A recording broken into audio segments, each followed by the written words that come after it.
Merci Seigneur.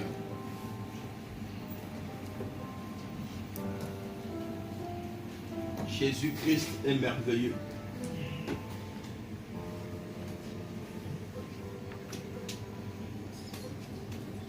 Maintenant, tu te lèves encore une fois. Romains chapitre 3, verset 23. Vas-y. Romains chapitre 3, verset 23, la Bible dit En effet, le salaire du péché, c'est la mort. Non, ça, là, c'est Romains 6. C'est très bien ce verset-là, tu l'as dit, que le Seigneur soit loué. Parce que j'allais venir sur ce verset. Lis-moi le verset 23 du chapitre 3. Romains 3, verset 23, la Bible dit Tous sont péchés, et tous ceux qui ont péché sont privés de la gloire de Dieu. Oui, continue. Et ils sont gratuitement déclarés justes par sa grâce, par le moyen de la libération qui se trouve en Jésus-Christ. Amen. Amen. Car, tu peux t'asseoir. La Bible dit car il n'y a pas de distinction. Tous sont péchés et sont privés de la gloire de Dieu. Et ils sont gratuitement justifiés par la grâce, par le moyen de la rédemption qui est dans Christ Jésus. Ici, qu'est-ce que la Bible me dit? Qu'est-ce que la Bible nous dit? La Bible nous montre, regardez-moi ici devant, l'état de l'homme sans Jésus. L'état de l'homme, suivez très bien. C'est-à-dire que si cela s'arrêtait seulement au verset 23, on peut dire, mais l'homme c'est fini, il n'y a plus rien pour lui. Mais Dieu c'est un Dieu qui pourvoit. Dieu il a pourvu le salut. Pour toi, pour moi, pour le monde. La Bible dit ceci. Parce que les péchés étaient rentrés dans le monde. Et Dieu, il haït les péchés. Alléluia. Amen. Écoutez très bien. Dieu, il haït les péchés. Dieu n'aime pas les péchés.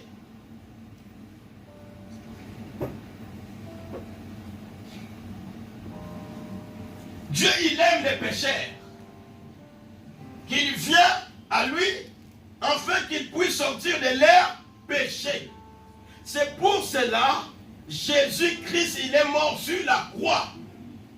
La Bible dit, il est devenu péché. Il y a plusieurs qui ne comprennent pas là qu'il est devenu pécheur. Jésus n'a jamais péché. Il n'est pas devenu pécheur, mais il est devenu péché. C'est pour cela que le Père lui a frappé. Parce que le péché doit être frappé. L'âme qui pêche, c'est l'âme qui meurt. C'est pour cela que Jésus doit venir en chair et en os avoir aussi l'âme.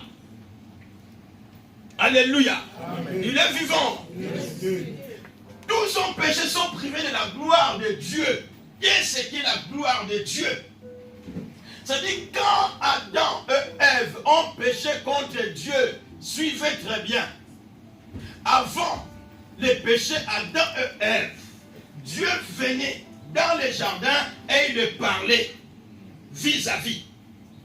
Adam ne voyait pas que sa femme était nue, ni la femme d'Adam ne voyait pas qu'Adam est nu. Pourquoi? Parce qu'il y avait un revêtement. Il y avait le vêtement de la gloire de Dieu sur eux. Et quand ils ont péché, le vêtement là est parti. Alléluia. C'est là où les yeux se sont ouverts. Adam voit sa femme nue et Ève voit aussi son mari nu. C'est-à-dire que c'est lui qui est dans l'état premier sans recevoir Jésus. Oh non, aujourd'hui il faut que nous comprenions. Le message, ce n'est pas que soit béni, soit béni, soit béni. La plus grande bénédiction, le plus grand miracle, quand tu donnes ta vie au Seigneur. Quand tu sors du monde et quand tu sors de la vie du péché et tu donnes ta vie à Jésus. Bien-aimé, si tu n'as pas donné la vie à Jésus, l'église, quels que soient les efforts que tu dois faire, n'a aucun sens. Laisse-moi te le dire. N'a aucun sens. La vie reçoit le bon sens quand Jésus rentre à nous. Jésus, il n'est pas venu apporter la religion, ne soit pas religieux, mais Jésus, il est venu apporter, il a apporté la vie, afin que celui qui était mort puisse vivre éternellement. Dites Amen. Amen. Alléluia. Amen. Quel est ton état devant le Seigneur? Tous son péché sont privés de la gloire de Dieu. C'est l'état premier de l'homme. L'homme qui était refoulé du jardin d'Éden, parce que gloire soit rendue au Seigneur. C'est ça la grâce de Dieu. Dieu, il pouvait dire, rester dans le jardin. Or, dans le jardin, il y avait un arbre de la vie. Si Adam et Ève si Dieu ne les avait pas mis hors du jardin, s'ils avaient seulement touché l'autre l'arbre, c'est-à-dire l'homme resterait dans l'état du péché pour toujours. Et quand je dis l'état du péché, aujourd'hui on peut dire que tout ça, c'est rien. Même si je ne suis pas converti, je viens chercher que Dieu puisse me bénir. Dieu puisse te bénir aujourd'hui, te donner beaucoup d'argent. Mais l'argent ne peut pas acheter la vie. Dieu puisse te bénir, te donner le mariage. Le mariage ne te donnera pas la vie. Dieu peut te bénir, te donner tout ce que tu veux. Un bon emploi. Mais bon emploi ne te donnera pas la vie éternelle. Si aujourd'hui tu n'es plus vivant, bien aimé, quand nous sommes là, tu ne connais pas les heures qui suivent, qu'est-ce qui peut arriver dans ta vie. Tu ne connais pas. C'est Dieu seul. La vie de l'homme peut basculer d'une minute à l'autre. Nous avions quelqu'un ici, un jeune que nous connaissions très bien, qui s'appelait Damien. Le jour qu'il est décédé, ceux qui... C'est pourquoi moi j'aime adorer Jésus. Oh, Jésus ne pourra jamais me mentir. Il ne m'abandonnera pas. Quand tu as Jésus, peu importe tout ce qui va arriver, peu importe les combats qui viendront, peu importe les gens te haïront, qu'ils te haïssent, mais quand tu as déjà Jésus et que tu marches avec Jésus, ça c'est le point capital dans la vie. Avoir Jésus, c'est plus bien que d'avoir un CDI.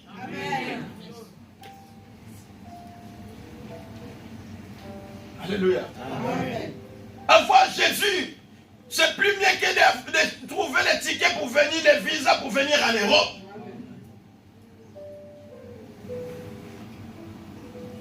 Je pense que si tu manges des hamburgers, tu ne mourras pas. Même si on vient consommer McDo devant ta porte, tu rentres, tu sors comme tu veux. Alléluia. Amen. Non, le Seigneur veut parler dans le cœur de quelqu'un ce matin. Le Seigneur veut dire quelque chose à quelqu'un. Parce que le Seigneur, il connaît nos cœurs, il connaît nos vies, il connaît nos pensées. Ce n'est pas que toi, mais il y a quelqu'un qui est en train de nous suivre, qui a besoin de la vie. La Bible dit ceci, c'est lui qui a le Fils, il a la vie. Oh, quel message de la grâce de Dieu. C'est lui qui a les fils, ça veut dire, si moi je n'ai pas les fils de Dieu là où je suis, je réfléchis. Je me dis, mais si je ne suis pas là, et ceux qui sont partis, qu'est-ce qu'ils ont fait? Peut-être qu'ils étaient plus mieux que toi. Ceux qui ont quitté le monde, qu'est-ce qu'ils ont fait? Peut-être qu'ils étaient plus intelligents que toi. Et toi, tu te dis là où tu es, je les reçois, je ne les reçois pas. C'est la même chose, tous nous vivons. Hein? Bien aimé. Écoutez-moi très bien, écoutez la parole de l'évangile. Laisse que ton cœur soit touché. Laisse que le Seigneur ouvre la porte pour le Seigneur. Que le roi de gloire rentre dans ta vie. Tu peux faire toute la fête que tu veux dans le monde. Tu peux faire tout ce que tu veux.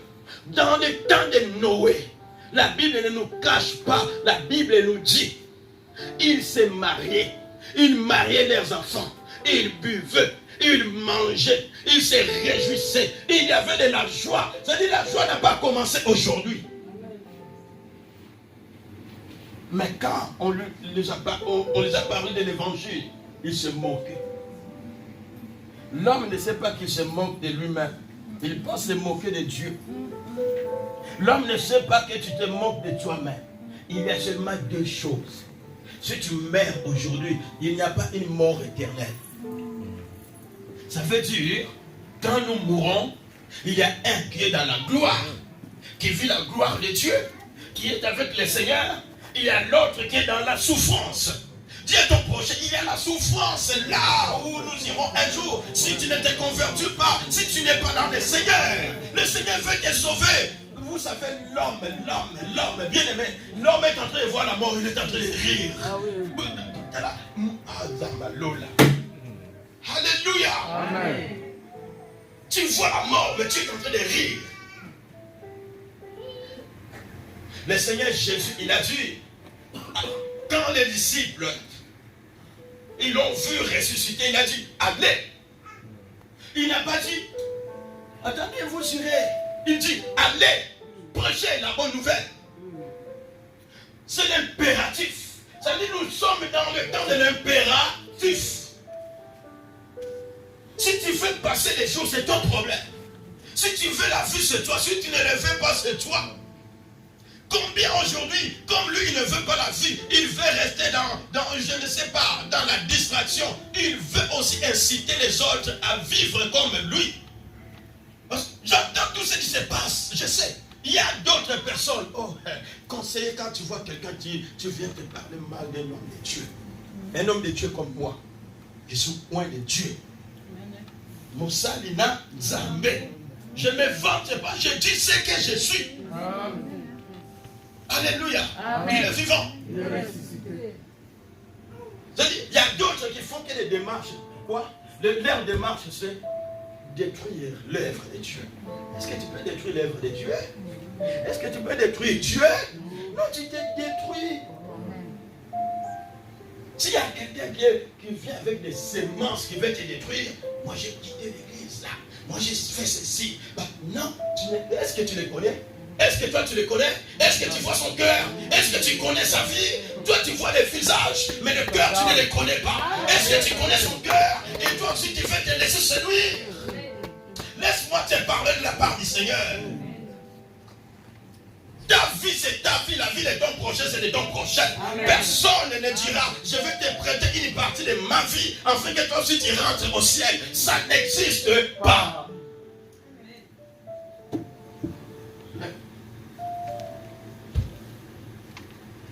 Ne te moque pas de la parole de Dieu. Ne te moque pas de l'évangile. Aujourd'hui, si tu ne changes pas ta vie, le Seigneur a dit allez. Parce qu'il voyait que le temps est proche. Le temps est là. Il faut que les âmes soient sauvées. Tu ne connais pas la portée de l'enfer. Est-ce que tu entends l'enfer? Tu connais l'enfer? Tu ne connais pas. Si tu veux vivre une grande joie, Étienne, il voit. Les gens sont en train de lui lapider. Le Seigneur dit quoi? Je ne peux pas laisser Étienne comme ça. Il ouvre une fenêtre du ciel. Il montre la gloire à Étienne. Il dit même si les gens viennent te lapider, alléluia, mais il y a une gloire pour toi. Quand Étienne a ouvert les yeux, il regarde ces gens-là. La souffrance du corps lui dit ça c'est rien. Laisse qu'il te fasse souffrir. L'homme de Dieu qui souffre, que les gens sont en train de te lancer des pierres. Laisse qu'il lance des pierres. Continue avec le message de l'évangile. Continue. Parce que les jours viendront. Les jours viendront. C'est lui qui a les fils à la vie. Jésus-Christ, il dit, allez prêcher la bonne nouvelle. Enseigne-leur à garder. Allez. Le verbe aller a trois sens. Aujourd'hui, est-ce que la chorale, quand vous avez chanté, vous n'avez pas senti que c'était bien? Amen. Mais, écoutez, la personne qui s'est convertie, la première des choses, c'est quoi? C'est de se convertir. Quand tu es converti, maintenant, C'est lui qui s'est converti, c'est lui qui a donné son cœur au Seigneur. Sa vie devient la vie d'engagement pour l'œuvre de l'Éternel. Il n'a plus des excuses à donner à Dieu parce qu'il a compris qui est devenu cette personne. Quand on vient au Seigneur, qu'on donne notre vie au Seigneur, il y a un statut qui change. Nous ne restons pas dans la même position. J'étais un pécheur, je suis devenu l'enfant de Dieu. J'étais du royaume de Satan, je suis devenu du royaume de Dieu. Parce que la Bible me dit, il m'a arraché. Oh, dites avec moi, arraché. Il m'a arraché. Est-ce qu'il y a quelqu'un qui a été arraché du ténèbre ici? Est-ce qu'il y a quelqu'un qui a été arraché du royaume des ténèbres? Moi, Jésus m'a arraché du royaume des ténèbres. Alléluia. Il m'a arraché et il m'a transporté dans le royaume de son fils bien-aimé. C'est-à-dire, je suis là, je marche, mais je suis du royaume de Dieu. Je ne suis pas du royaume des ténèbres, je suis du royaume de la lumière. Je ne suis pas de Satan, je suis de Dieu. Et comme je suis de Dieu, je vais servir. C'est lui qui m'a sauvé, c'est lui qui m'a libéré, c'est lui qui m'a donné sa vie. Alléluia. Est-ce que tu as la vie? Demande à ton prochain, yo, c'est la vie. Tu as la vie, mon frère. Amen, j'ai la vie. Les locaux, c'est gagné un zoloba. Aujourd'hui, tu peux rire. Non, l'évangile, c'est quelque chose de pressé. N'attendez pas. Demain, tu ne connais pas. Tu ne connais pas ton lendemain. Est-ce que tu connais les projets que les méchants ont préparés contre toi? Tu ne le sais pas. Si tu n'as pas Jésus, tu es comme une poule dans un poulailler. On peut te prendre. On a fait déjà le programme d'une sauce. C'est pas sur le moi. On va te laisser saisonner. On va bien la saisonner. Et toi là, tu marches dans l'aveuglement, tu ne sais pas. Nos yeux ne voient pas tout. C'est Dieu qui voit tout. Dieu, il est capable de te révéler qu'est-ce qui se passe tout autour de toi. Amen. Dieu est capable de te révéler ce que le monde des enfers veulent contre toi. Dieu, il est Dieu. Il n'y a que Dieu qui voit. Il n'y a que Dieu qui connaît. Et comme Dieu, il voit, il lui révèle. Alléluia. Dieu, il lui révèle des choses cachées. Donc, il est le révélateur de ce qui est caché. Quand tu es déjà l'enfant de Dieu, Dieu peut te révéler les plans de l'ennemi contre ta vie. Contre ta vie. La Bible me dit, tous ceux qui sont en Christ, celui qui a des fils, il a la vie. C'est lui qui n'a pas de fils, n'a pas la vie éternelle. Dis ça à ton prochain. Si tu as les fils, tu as la vie. Mais si tu n'as pas les fils de Dieu, tu n'as pas la vie. Oh, j'ai besoin de pas appeler la yo. La moussa y est. Oh. Éveillez tes pensées. Si tu as des fils, tu as la vie. Si tu n'as pas les fils, bien aimé, dans les choses de Dieu, n'allez pas dans des groupes qui parlent que mal de l'évangile, qui parlent que mal, je ne sais pas de quoi. Bien aimé, c'est lui qui a Jésus, c'est lui qui a le Saint-Esprit. Il n'a plus de temps. Il n'a plus de temps d'aller se moquer de la parole de Dieu. Non, je n'ai pas de temps d'être assis avec quelqu'un pour parler seulement du mal qui est en train de se passer de l'évangile. La Bible dit, si tu entends des problèmes, toi qui es fort, oh, supporte ces faibles-là. Supporter-là, ça veut dire prier pour ceux qui sont en train de tomber, qui sont déjà dans l'évangile. Priez. Je n'ai pas le temps. Toi, tu as le temps parce que ton Jésus ne bouge pas, ne marche pas. Jésus, il a dit, allez. Allez, ça veut dire bouger. Alléluia. Écoutez-moi, est-ce que quand tu bouges pour le Seigneur, si tu as Jésus, allez, ça veut dire bouger. Bouge. Le Seigneur, il les a dit, écoutez, ne restez plus comme ça, mais bougez. Bougez. Deuxièmement, travaillez. Travaillez. Troisièmement, dans ce verbe, le verbe aller, c'est le verbe d'action. Le Seigneur, il a laissé ceux qui l'ont reçu en action. Est-ce que tu es en action? Tu es en action pour toi. Pour que le Seigneur puisse te bénir. Tu es en action pour ta vie, pour ta maison. Mais peut-être pour ta vie, tu n'es pas en action. Il dit aller. Aller, ça veut dire bouger. Aller, ça veut dire travailler. Aller, ça veut dire agir. Le Seigneur, il a commandé ces trois choses à ceux qui l'ont Christ, ceux qui ont Jésus. Il se lève. C'est lui qui a des fils à la vie. C'est lui qui n'a pas de fils. Oh, vous pouvez être à la maison. Chérie, tu veux quoi de l'eau? Oh, chérie, tu me ramènes quoi? Des petits déjeuners au lit. Même si chérie, tu ramènes des petits déjeuners au lit chaque matin. Alléluia. Si vous n'avez pas Jésus, vous deux, avec votre petit déjeuner, un jour, le petit déjeuner va vous dire, vous savez, tout ce temps-là, vous m'avez servi au lieu de servir celui qui était venu pour vous sauver. Je ne dis pas qu'elle ne ramène pas ton petit déjeuner au chéri. Mais ne joue pas avec la vie.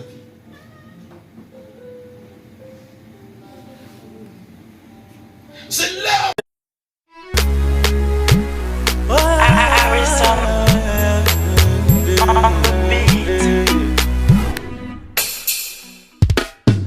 Faveur immérité ngayo nakutana nango